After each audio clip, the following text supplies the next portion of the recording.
अस्सलामु अलैकुम एवरीवन। सो जो आज हमारा लेक्चर है वो सामने लिखा हुआ है इंट्रोडक्शन टू बायोलॉजिकल मॉलिक्यूल या फिर बायोमॉलिक्यूल है। इसके जो बुलेट पॉइंट्स हैं वो हमें मेंशन कर दिए हैं। असल में इसके अंदर इस टॉपिक के अंदर हम जो जो चीज़ें कवर करेंगे वो चीज़ें क्या क्या है हमारे पास। सबसे पहली चीज़ तो उसमें क्या है, MDCAT के MCQs एंड BCQs जो कि मोस्ट इंपॉर्टेंट है जो बच्चे इंटर टेस्ट इस साल देने जा रहे हैं उनके लिए। दूसरी चीज़ हम जो इसमें कवर करेंगे वो MCQs and BCQs for NEET. NEET एक एलिजिबल एग्ज़ामिनेशन है जो इंडिया के अंदर की वो होता है MBBS BDS में एडमिशन के लिए। तो वो भी ये MCQs क्या करें, ये लेक्चर क्या करेगा, ये लेक्चर क्या करेगा, कवर करेगा। ठीक है। देन हमारे पास MCQs एंड बेसिक्स जो फेडरल बोर्ड हैं, अगर कोई एग्जामिनेशन दे रहा है फेडरल बोर्ड से तो वो भी इस लेक्चर से इस्तेफ़ाज़ा हासिल करेगा। नेक्स्ट हमारे पास क्या है, MCQs and BCQs of new book, जो सिंध बोर्ड की न्यू बुक आई है उसके अंदर भी कुछ न्यू चीज़ें इंक्लूड हुई हैं, उन सब चीज़ों को कवर करेगा कौन सा ये लेक्चर। ठीक है। तो स्टार्ट करने से पहले मेंशन है यहाँ पर हम जो पढ़ने जा रहे हैं वो इंट्रोडक्शन टू बायोलॉजिकल मॉलिक्यूल है और डेफिनेशन यहाँ पर मेंशन है। So what is biomolecules? These are the long chain or we can say long carbon containing chains or compounds produced by living organisms। ऐसे जानदार हमारे बॉडी में या फिर हम लिविंग ऑर्गेनिज्म जितने भी दुनिया में जानदार हैं वो सब अपने अंदर जो कंपाउंड खुद बना सकते हैं, प्रिपेयर कर सकते हैं फ्रॉम इनऑर्गेनिक सब्सटेंसेस। ये जितने भी बायोलॉजिकल मॉलिक्यूल्स होते हैं सारे के सारे क्या होते हैं, ऑर्गेनिक मॉलिक्यूल्स होते हैं। सारे के सारे क्या होते हैं, ये ऑर्गेनिक मॉलिक्यूल्स होते हैं। ऑर्गेनिक कंपाउंड बहुत सारे हैं, उनमें से एक हमारे पास पार्ट क्या है, बायोमोलिक्यूल्स है और बायोलॉजिकल मॉलिक्यूल। ठीक है। सो हमारे पास जितने भी बायोलॉजिकल मॉलिक्यूल्स हैं या तो हम डायरेक्ट ले सकते हैं फ्रॉम अदर सोर्स, एनिमल वगैरह इधर से, या फिर कोई इनऑर्गेनिक सब्सटेंस से हमारी बॉडी क्या कर सकती है, इसे बना सकती है। ठीक है। अच्छा, ह्यूमन बीइंग के अंदर या फिर हम कह लें जितने भी जानदार है दुनिया में उन सब के अंदर जो तादाद है बायोलॉजिकल मॉलिक्यूल्स की वो 5 ही हैं टोटल। कितनी है भैया? Carbohydrate, protein, lipid, nucleic acid and conjugated molecules. अच्छा, ये सब चीज़ें हैं। इसके अलावा जो इस सबसे ज़्यादा एक चीज़ होती है उसे कहते हैं वाटर, जिसको हम बायोलॉजिकल मॉलिक्यूल के अंदर ऐड नहीं करें because water is inorganic substance and all those things जो हम यहाँ पर जो हमने मेंशन की हुई हैं सारी सारी ऑर्गेनिक है। सो वाटर तो हमारी बॉडी में अप्रॉक्सीमेटली 70 to 90% तो सिर्फ क्या होता है, वाटर ही होता है। तो एक बात तो याद रखनी है कि वाटर को एक्सक्लूड करके बाहर निकाल कर हम ये सारी चीज़ों को स्टडी कर रहे होते हैं। ठीक है। तो अगर हम देखें 70 to 90% अगर वाटर होता है तो रिमेनिंग जो 10 to 30% रह गया वो ये सारी चीज़ें मिलकर होंगी। तो एक बात तो याद रखनी है कि वाटर ज़्यादा मेजर चीज़ है, उसके बाद ये सारी चीज़ें होती हैं हमारी बॉडी में बायोलॉजिकल मॉलिक्यूल। ठीक है। अब ये बायोलॉजिकल मॉलिक्यूल किसी एलिमेंट से बने हुए होंगे। ठीक है। जिसे हम कहेंगे बायो एलिमेंट्स। क्या कहेंगे इसे हम? Bio elements. लिविंग ऑर्गेनिज्म के अंदर वैसे जितने भी हमारे पास अभी तक एलिमेंट डिस्कवर हो गए हैं 119 120 डिफरेंट बुक्स में डिफरेंट डिफरेंट लिखा हुआ है। सो उनमें से अभी तक 25 जो हैं एलिमेंट्स वो पाए जा चुके हैं किसके अंदर, लिविंग ऑर्गेनिज्म के अंदर। किसके अंदर? लिविंग ऑर्गेनिज्म में अप्रॉक्सीमेटली कितने पाए जा चुके हैं? 25 एलिमेंट्स पाए जा चुके हैं। ठीक है। ये एक एलिमेंट सॉरी ये पहला MCQs आ गया यहाँ पर कि लिविंग ऑर्गेनिज्म में कितने एलिमेंट्स पाए जाते हैं, जितने भी एलिमेंट्स हैं उनमें से 25। ठीक है। दूसरी चीज़ जो हम यहाँ पर देखने जा रहे हैं वो ये है, इसके अलावा अगर मैं बात करूँ सिर्फ ह्यूमन बीइंग की तो ह्यूमन बीइंग में कितने पाए जाते हैं, ह्यूमन बीइंग। तो ह्यूमन बीइंग के अंदर जो पाए जाते हैं वो इनमें से सिर्फ 16 है। कितने एलिमेंट्स हैं? 16 एलिमेंट्स हैं। इन 16 एलिमेंट्स को भी हम दो जगहों पर स्प्लिट करेंगे। एक होंगे 6 एलिमेंट्स, ठीक है, और बाकिया जो 10 एलिमेंट्स हैं इनके अलग अलग मैंने ब्रांचें बनाई हैं, कोई मकसद है। ये 6 एलिमेंट्स क्या होंगे? मेजर एलिमेंट्स होंगे। क्या होंगे? मेजर, जिससे पूरी बॉडी सबसे ज़्यादा बनी होगी। ठीक है। और ये होंगे कौन से वाले? Minor elements. ठीक है, एलिमेंट्स। अब जो 6 मेजर एलिमेंट्स है ये आपको आने चाहिए। इसमें सबसे नंबर टॉप पर कौन कौन सी चीज़ है? ऑक्सीजन। देन इसके बाद हमारे पास है कार्बन, हाइड्रोजन,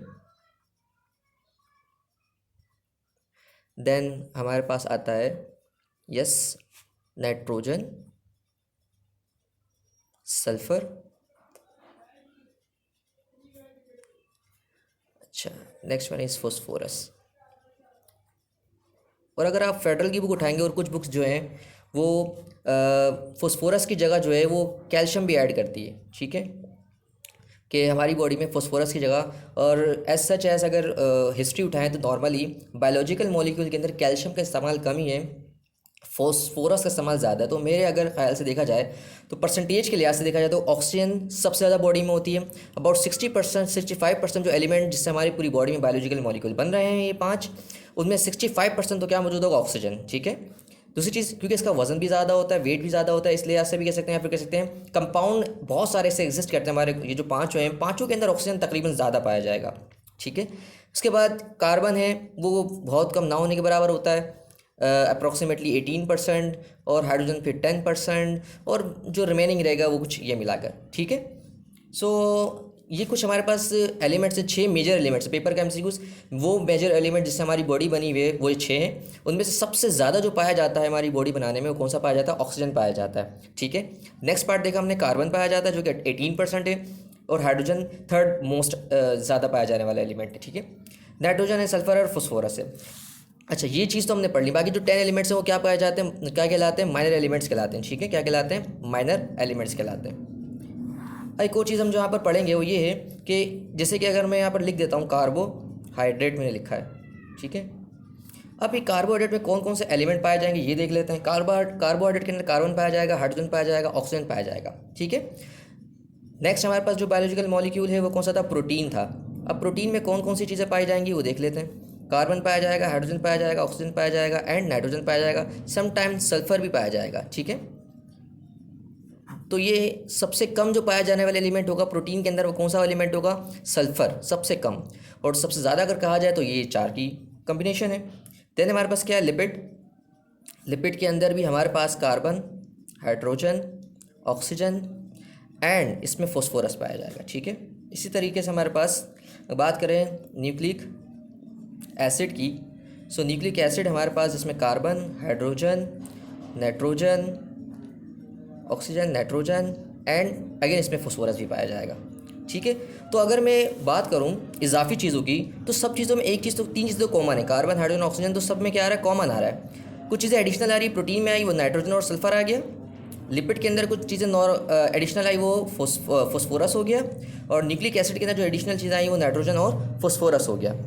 ठीक है। तो ये कम्बिनेशन याद रखने के, एडिशनल चीज़ें क्या क्या आ जाती हैं, प्रोटीन के अंदर नाइट्रोजन, सल्फर, लिपिड के अंदर फॉस्फोरस, एंड न्यूक्लिक एसिड में नाइट्रोजन, फॉस्फोरस ही आ जाती है चीज़ें। ठीक है। अच्छा, इनकी परसेंटेज के हिसाब से लगाया जाएगा अंदाज़ा, वापस इधर आ जाएँ तो हमारी बॉडी में carbohydrate, protein, lipid, nucleic acid, इनकी अपनी अपनी परसेंटेज कितनी है। बट हमारी बॉडी में सबसे ज़्यादा, अगर मैं बायोमोलिक्यूल की बात करूँ, वाटर को निकाल के बात कर रहे हैं। ठीक है।